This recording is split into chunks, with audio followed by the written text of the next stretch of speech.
அப்பா என்று ஒரு பிரச்சாரத்தின் மூலம் மக்களிடையே ஒரு போலி பிரச்சாரத்தை உருவாக்கி கொள்கின்ற இன்றைய முதல்வர் அவர்கள் அந்த தாயின் கண்ணீருக்கு வீட்டிற்கு செல்லவில்லை. ஒரே தலைவர் தாயின் கண்ணீருக்கு வீட்டிற்கு சென்றார். மாண்புமிகு முதலமைச்சர் அவர்களே, எங்களுடைய தலைவர் உறுப்பினர் சேர்க்கைக்கு வீடு வீடாக செல்லவில்லை.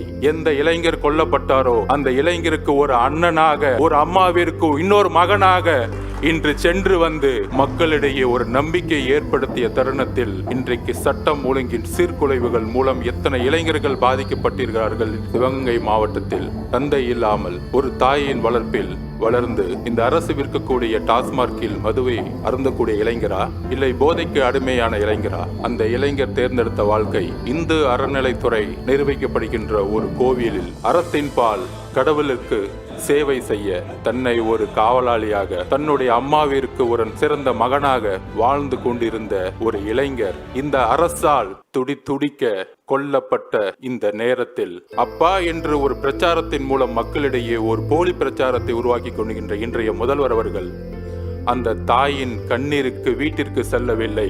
ஒரே தலைவர் தாயின் கண்ணீருக்கு வீட்டிற்கு சென்றார். மாண்புமிகு முதலமைச்சர் அவர்களே, எங்களுடைய தலைவர் உறுப்பினர் சேர்க்கைக்கு வீடு வீடாக செல்லவில்லை. எந்த இளைஞர் கொல்லப்பட்டாரோ அந்த இளைஞருக்கு ஒரு அண்ணனாக, ஒரு அம்மாவிற்கு இன்னொரு மகனாக இன்று சென்று வந்து மக்களிடையே ஒரு நம்பிக்கை ஏற்படுத்திய தருணத்தில் இன்றைக்கு சட்டம் ஒழுங்கின் சீர்குலைவுகள் மூலம் எத்தனை இளைஞர்கள் பாதிக்கப்பட்டிருக்கிறார்கள்.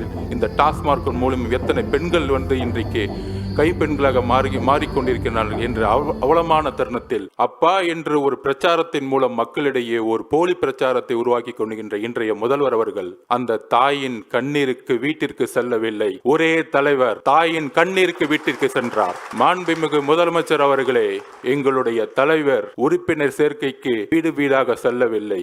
எந்த இளைஞர் கொல்லப்பட்டாரோ அந்த இளைஞருக்கு ஒரு அண்ணனாக, ஒரு அம்மாவிற்கு இன்னொரு மகனாக இன்று சென்று வந்து மக்களிடையே ஒரு நம்பிக்கை ஏற்படுத்திய தருணத்தில் இன்றைக்கு சட்டம் ஒழுங்கின் சீர்குலைவுகள் மூலம் எத்தனை இளைஞர்கள் பாதிக்கப்பட்டிருக்கிறார்கள். சிவகங்கை மாவட்டத்தில் தந்தை இல்லாமல் ஒரு தாயின் வளர்ப்பில் வளர்ந்து இந்த அரசு விற்கக்கூடிய டாஸ்மார்க்கில் மதுவை அருந்தக்கூடிய இளைஞரா, இல்லை போதைக்கு அடிமையான இளைஞரா? அந்த இளைஞர் தேர்ந்தெடுத்த வாழ்க்கை இந்து அறநிலைத்துறை நிர்வகிக்கப்படுகின்ற ஒரு கோவிலில் அறத்தின் பால் கடவுளுக்கு சேவை செய்ய தன்னை ஒரு காவலாளியாக, தன்னுடைய அம்மாவிற்கு ஒரு சிறந்த மகனாக வாழ்ந்து கொண்டிருந்த ஒரு இளைஞர் இந்த அரசால் துடிக்க கொல்லப்பட்ட இந்த நேரத்தில் அப்பா என்று ஒரு பிரச்சாரத்தின் மூலம் மக்களிடையே ஒரு போலி பிரச்சாரத்தை உருவாக்கி கொள்கின்ற இன்றைய முதல்வர் அவர்கள்